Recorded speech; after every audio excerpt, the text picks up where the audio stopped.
bodies I have in mind, and how they can change to assume new shapes. I ask the help of the gods, who know the trick. Change me, and let me glimpse the secret and speed.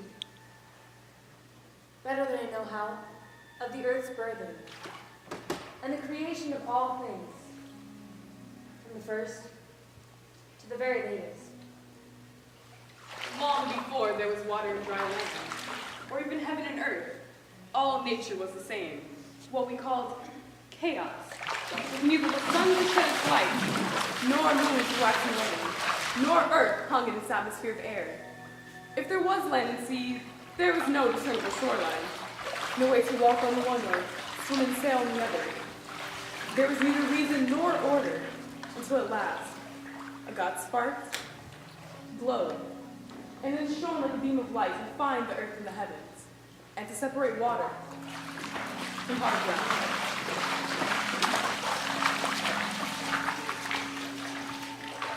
Once these distinctions were made, and matter began to behave, the sky displayed the great stars and their constellations, a twinkling template of order.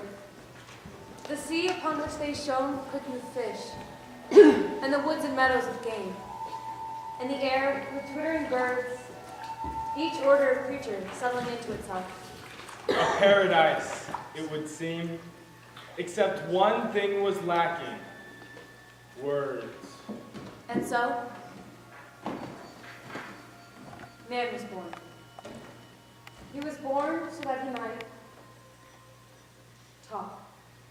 Some say that God perfected the world, creating of his divine substance the race of humans. Others maintain that we come from the natural order of things. But one way or another people came, erect, standing tall, with our faces set not to gaze at the dirt beneath our feet, but upward at the sky in pride, or perhaps nostalgia.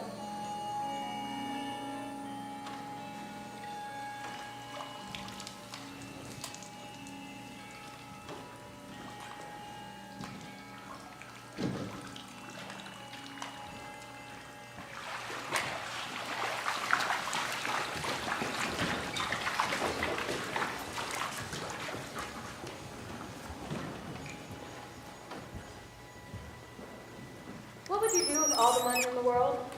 What a question. I know what I would do.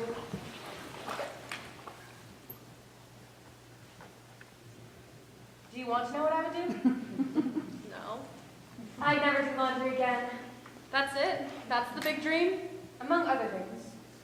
Do you want to hear a little story? About rich people? Yes. Always. There was a certain king named Midas, net worth 100 billion. Now, I'm not a greedy man, but it's an accepted fact, a proven fact, that money's a good thing. A thing to be longed for, a necessary thing. And my God, I have a lot of it. Now, it wasn't always like this for me. The boats, the houses by the sea, the summer cottages, the winter palaces, the exotic furnishings, the soft clothes, the food, the... Honey, can you stop that? Daddy's talking. Excuse me. The outrageous food, the 200-year-old wine. No, it wasn't always like this. I came up from poor and worked hard all my life. Still do, mind you. My father was a minor manufacturer somewhere, but I was born with a handful business. Always been as though everything just turned to go. Not dirty, of course. Wouldn't that be something? Turn a profit. Turn it. Sweetheart, Daddy actually be still. Take it aside. You see this pool? It costs a pretty penny, I can tell you. All it takes is hard work. Plain and simple. And those who haven't got it in them, what can anyone do? They just haven't got it. Be still! Drive me nuts already! But you know, I never figured that I'd do it all for the family. Yes, that's what it's all for. Family is the most important thing, isn't it? When I get home at midnight, 7 days a week, in the mornings before I sleep, I realize that family is what really matters. Sir, Yes, what is it? This man has been making trouble in the town.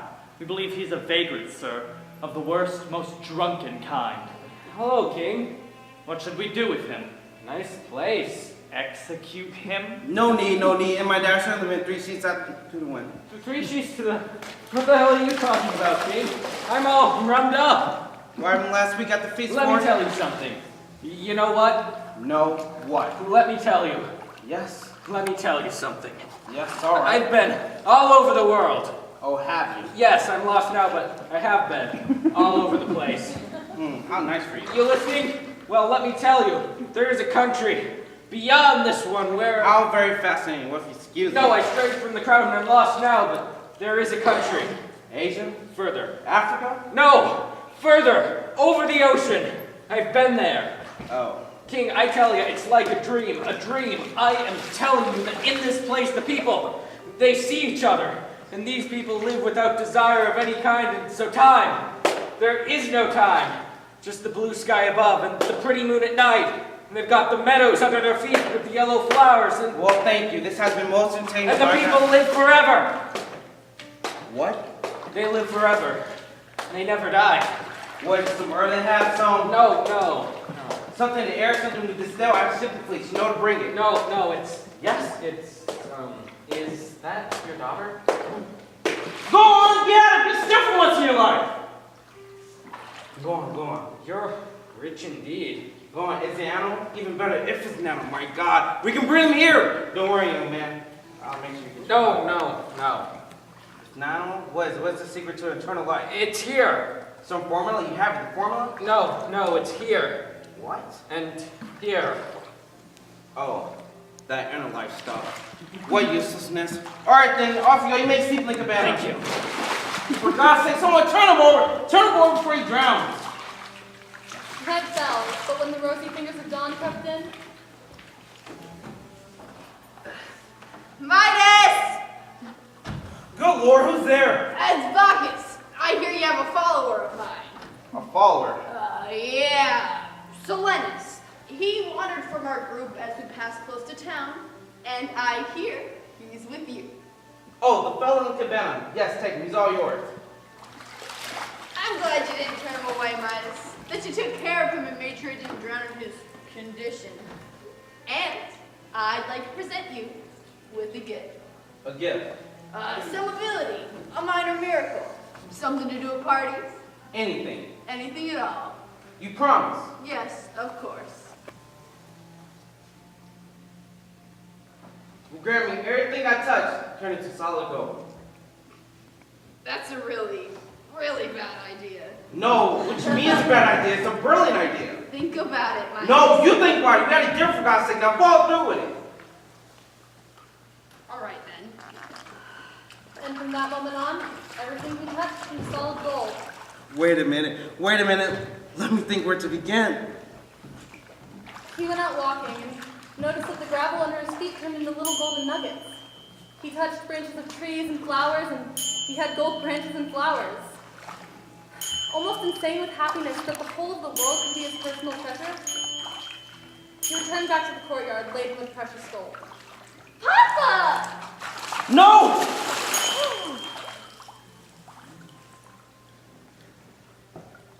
Take it away. Bacchus, take it away! I can't. You must take it away now! I'm sorry. No, take it away. There is one way, Midas. What? What is it? Walk as far as the ends of the earth. Search for a pool that reflects the stars at night. Wash your hands in it, and there's a chance that everything will be restored.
There once was a king named Ceyx, who had as his queen Alcyone, daughter of Aeolus, master of the winds.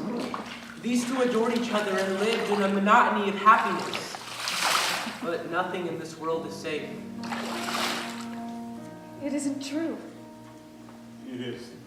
One day Alcyone had heard that Ceyx had ordered his ship to be made ready for a sea voyage to visit a far-off oracle. How could you leave me alone? I'll pine in your absence. Overland is a long and arduous trip, but I'd still prefer that to a voyage by sea, which I fear, for my father's winds are wild and savage.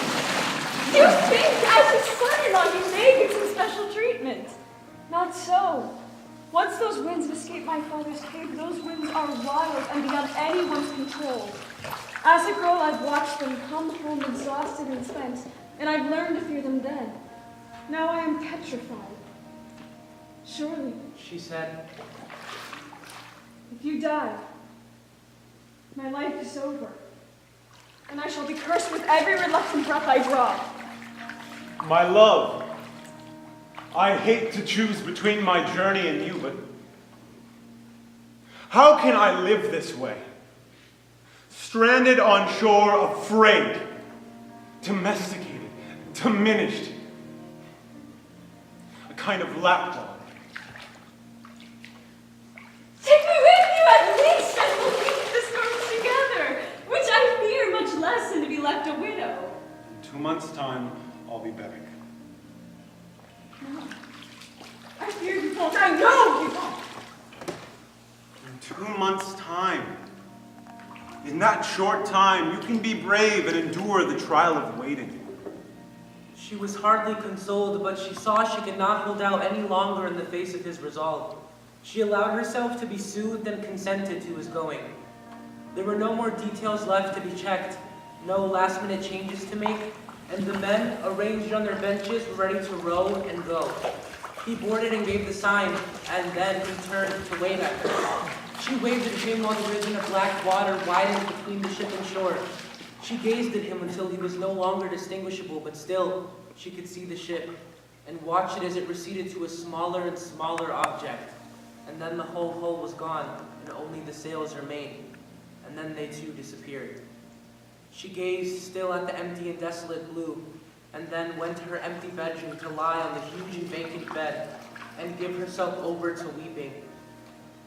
The vessel cleared the harbor and caught the freshening wind, which set the rigging to singing and slapping against the spars. I ordered the rowers to ship their oars and the sailors to set the yards and make sail. Our ship ran before the wind. We made satisfactory progress all that day and had reached the point of no return, with as much blue water astern as remained ahead. But as the sun was sinking in the west, the water everywhere grew until now began to be flecked with the white-capped waves the sailors disliked. The weather was worse at every moment, for the winds were on the loose. Reef the sails, secure the spars, bail the water. But Poseidon had arrived, and the rest was one enormous greed and catastrophe. He thinks in an oddly abstracted way that the waves are lions, crazed with hunters' wounds, or that the ship is a town besieged by a horde of madmen. One would think the heavens were crazed with lust to join the turbulent sea. And returning this bizarre passion, the sea rises up to embrace the air. The men had lost their belief in their captain, their courage, their nautical skill, and even their will to live as they wait for the end. One weeps and groans aloud. Another, no braver, is silent, dumbstruck. Some call on the gods for mercy, and another curses his fate. And one says one word. Alcyone! Again and again. Alcyone, my treasure. Alcyone. And this is the end of the world.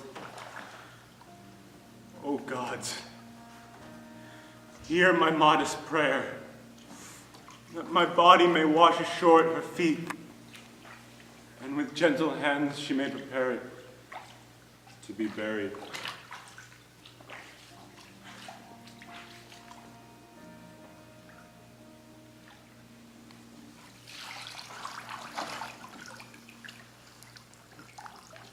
nothing left but the slow parade led by Hermes to the underworld.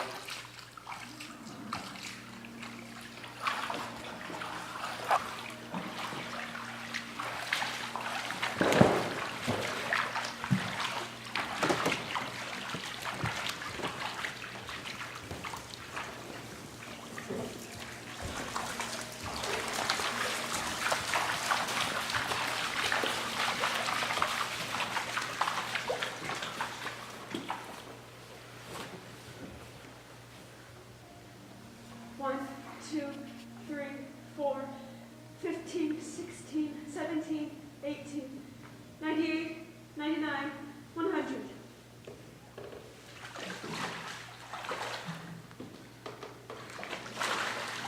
One, 2, 3, 4, 15, 16, 17, 18, 98, 99, 100. Look at her, Iris. She's moved her vigil to the shore, and now she's sleeping there. 98, 99, 100.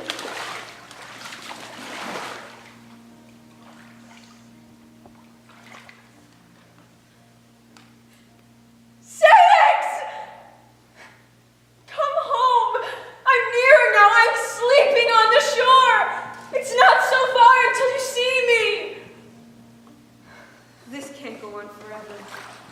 Go to the house of sleep and ask him to arrange a nighttime visitation.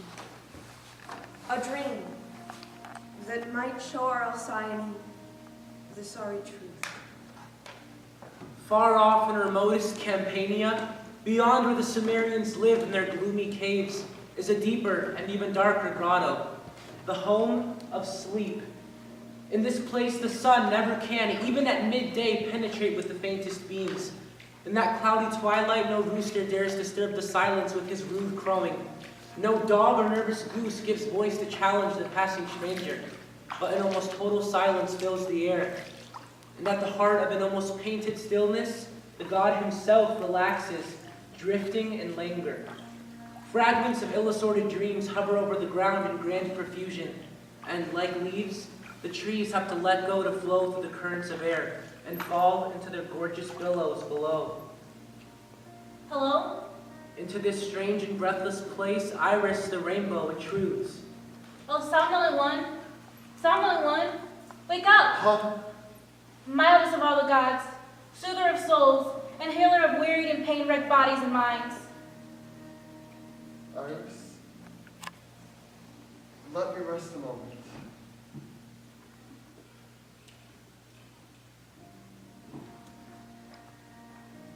Iris? What do you want? Devise if you can. Some form to resemble King Sayx and send it down in a dream to his wife, the Queen Alcyone. Let her know the news of the wreck of the ship and the death of the husband she loved so well. Sleep. Do this for us. Can you?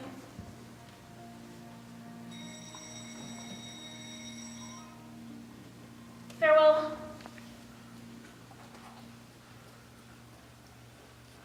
Morpheus.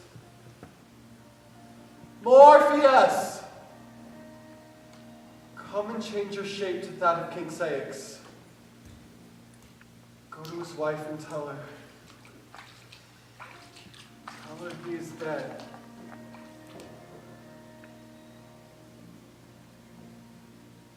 That's good. That's really good. Now go.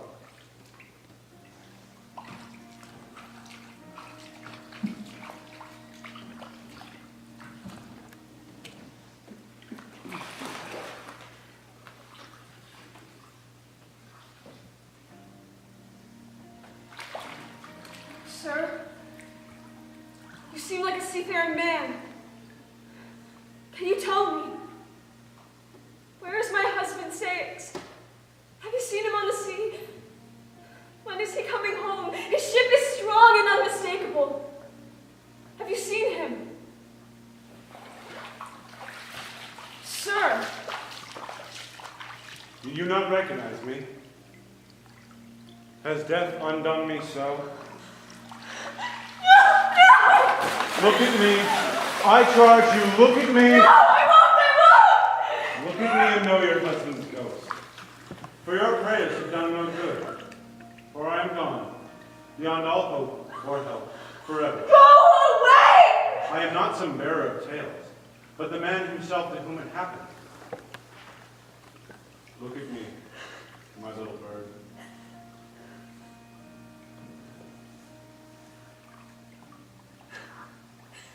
I told you.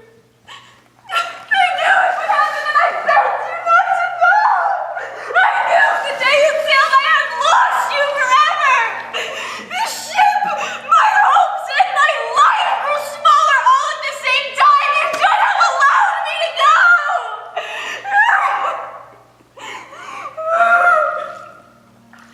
My little bird. This is no good that I should be living and you be elsewhere or nowhere. I am drowning out in the air. I am right here on the land where the currents are just as cold and cruel.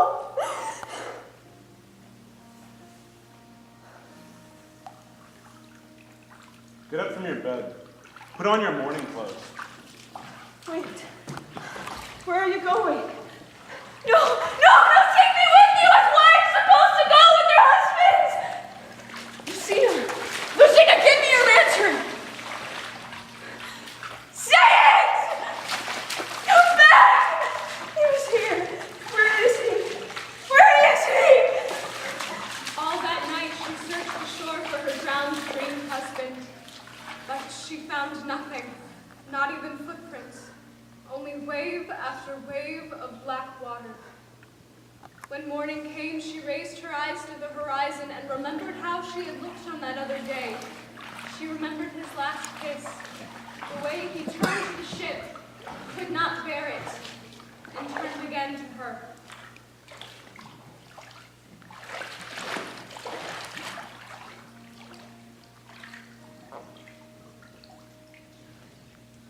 What is that up there?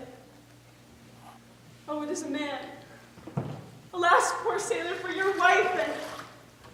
The gods are not altogether unkind. Some prayers are answered. Say it! This is how you return to me! She began to run to him, but as she ran, crying, a strange thing happened. By the time she reached him, she was a bird. She tried to kiss him with her bill, and by some trick of the ocean's weaving, it seems his head reached up to hers in response. You ask, how could he have felt her kiss? But better, ask how could the gods not have felt it? Seeing this and not have compassion. For the dead body was changing, restored to new life and renewed as another seabird. Together they still fly just over the water's surface and mate and rear their young. And for 7 days each winter, Alcyone broods on her nest that floats on the gentle water. For Aeolus, her father, then keeps the wind short-reined, and every year gives 7 days of calm upon the ocean. The days we call the halcyon days.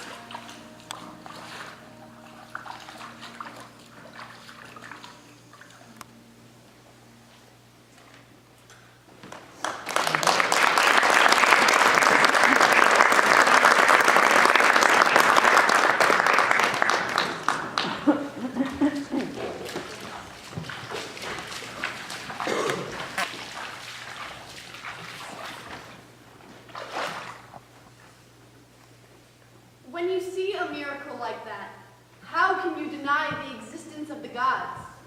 Believe it or not, there are some that do.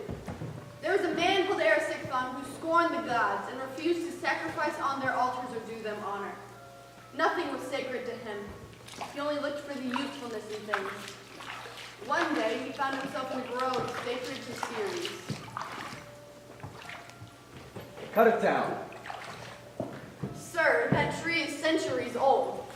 You need the wood. Cut it down. Sir, this is a sacred grove, and that tree is beloved by Ceres. It's only a tree that the goddess likes, but say it was the goddess herself, I'd cut it down just the same. Sir, please! Get off me, pious son of a bitch! And he tore the tree down.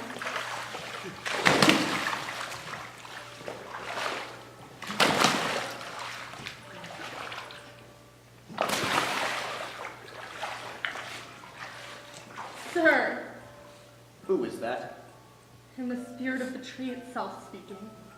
My pangs of death are eased by one thing. And what is that? That you will never get away with this. Oh, now I'm really frightened.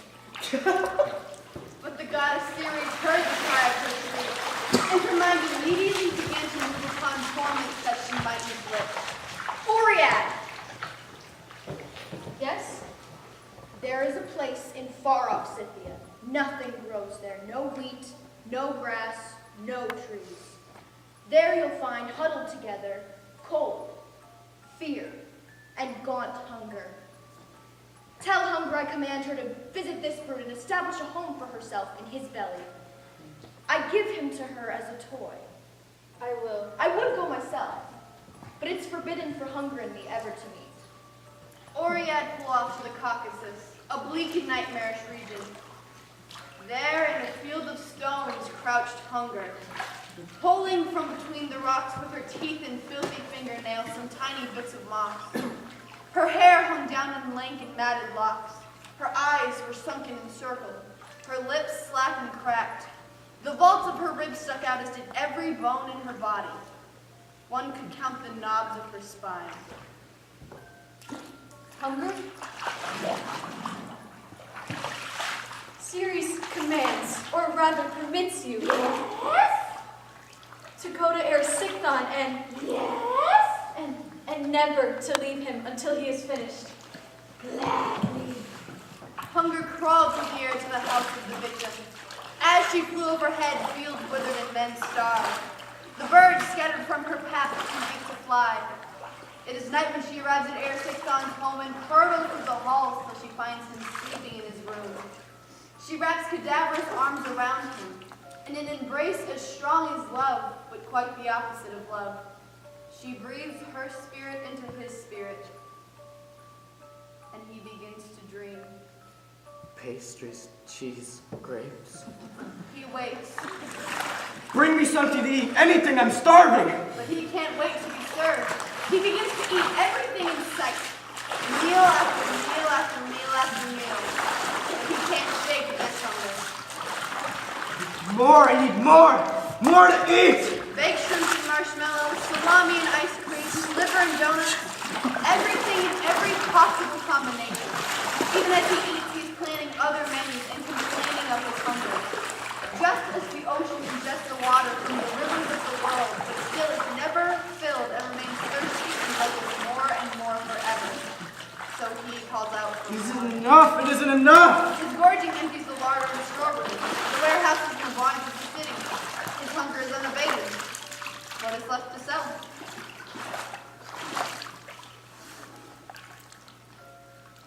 Mother. My son. Come with me.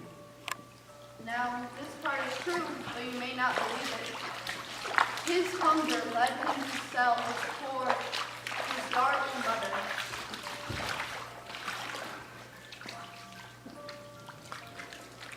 She doesn't look so strong. She is. We've had her for years. I can't give you much. Just give whatever, just give it to me. All right then.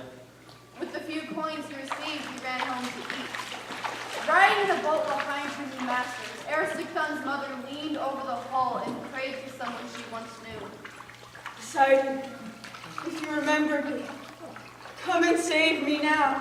From the briny deep, Poseidon heard her prayer, pulled her into the water, and changed her back into the little girl that used to play along his shore. The salty water licked the years away, and she emerged, the one that gave him praise in childhood, shouting as she ran among the waves. This is the kind of sweet, unbidden praise the gods adore and do not forget. Little girl, listen up. Where is the old woman who was here a moment ago? Did she jump overboard and swim up to shore? Sir, I swear by the God of the sea that no one but myself has been on this shore. I swear it. To this day, at every hour, somewhere in the world, you can still catch a glimpse of that child playing by the shore. But let us return to our king. It was not enough. The money she earned for him was not enough for his needs. The emptiness within him was unspeakable. You've seen such men yourself, I'm sure. More, I need more. The godless are always hungry. More. Always always yelling at waitresses. I want more! There can only be one end to such a man. He will destroy himself. Bon appetit.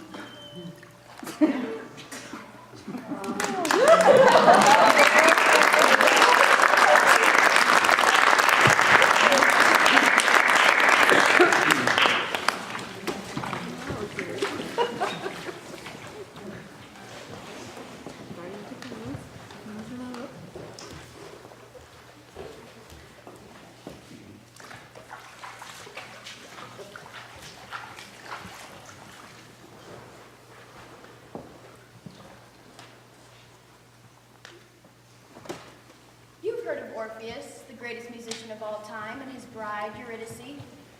His was the unluckiest of wedding days.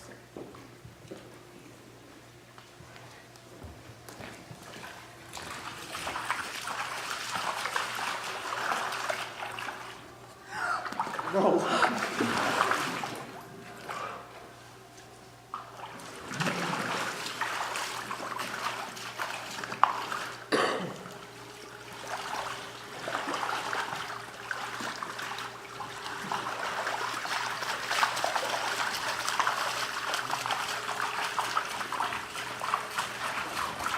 Orpheus and Eurydice, number 1. Ovid, AD 8. Orpheus, the widower bridegroom, mourned her in the upper world, but his grief was limitless.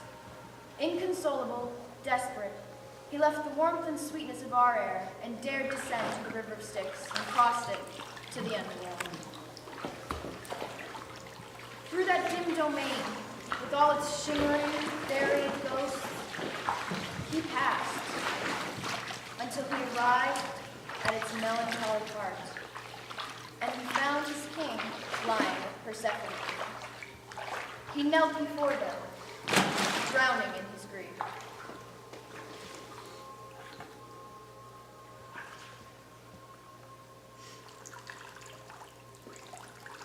I don't know what power love has down here. But I have heard he has some, for he brought you two together, if that is true. If that passion moved you once, then listen to me. I've tried to master this grief, and I can't. I understand we all come here in the end, but my bride, Eurydice, will soon enough be your citizen in the ripeness of her years.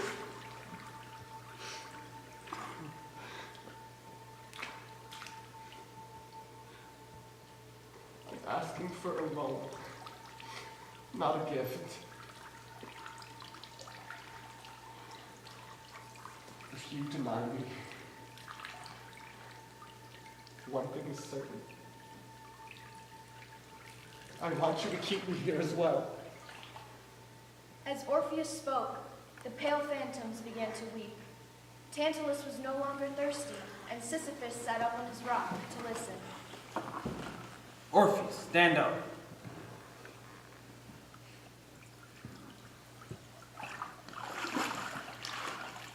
Turn around.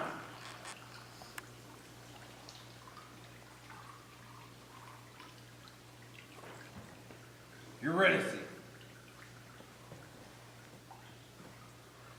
Your song has moved us, Orpheus, and you may have on one condition.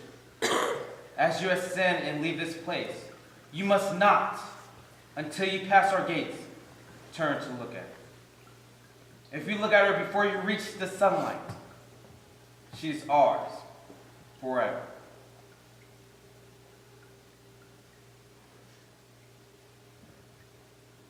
I understand. Hermes will accompany you. Remember, hesitation or doubt in our gift must be returned. A simple enough condition. It ought to have been. The singer led the way, ascending the sloping path through the myrtle. A long way we traveled, almost all the way, but you know what happened.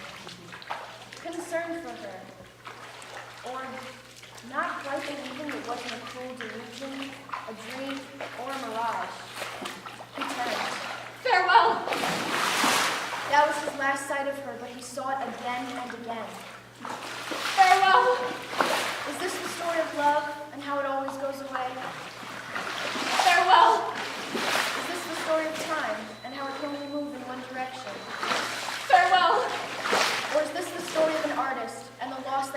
sudden self-consciousness or impatience. Farewell.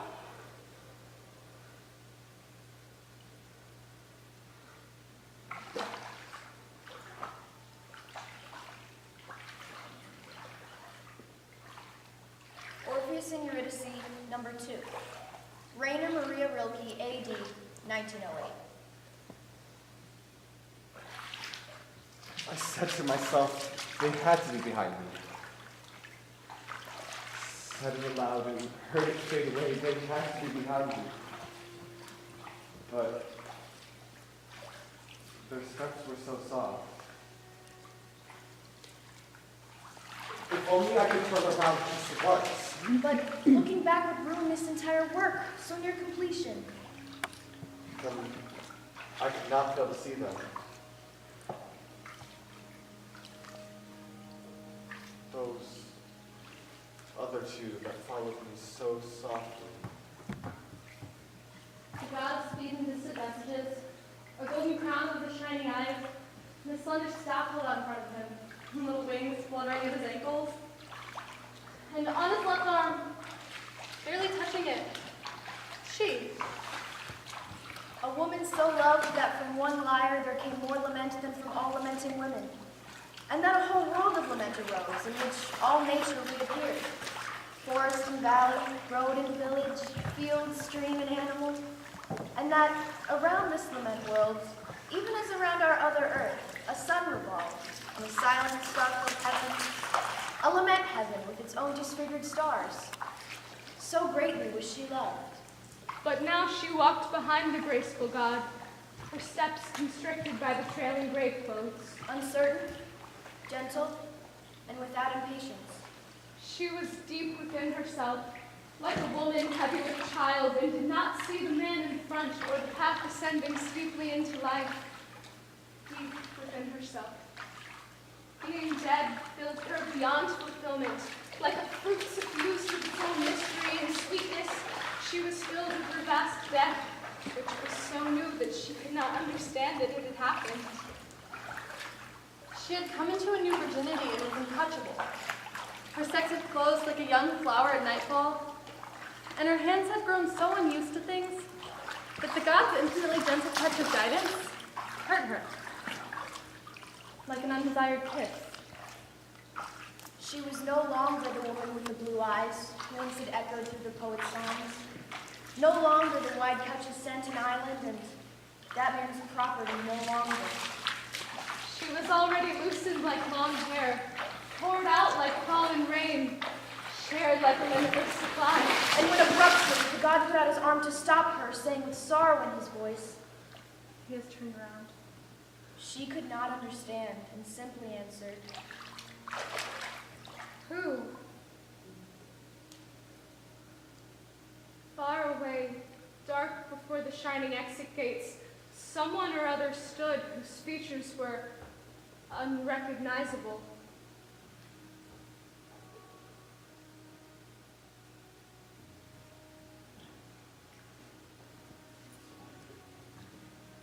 I stood and saw how on the strip of road,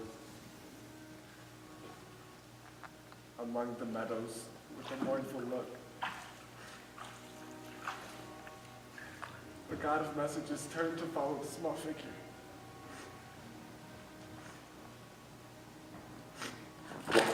Already walking back along the path, her steps constricted by the trailing grave clothes. uncertain, gentle, and without impatience.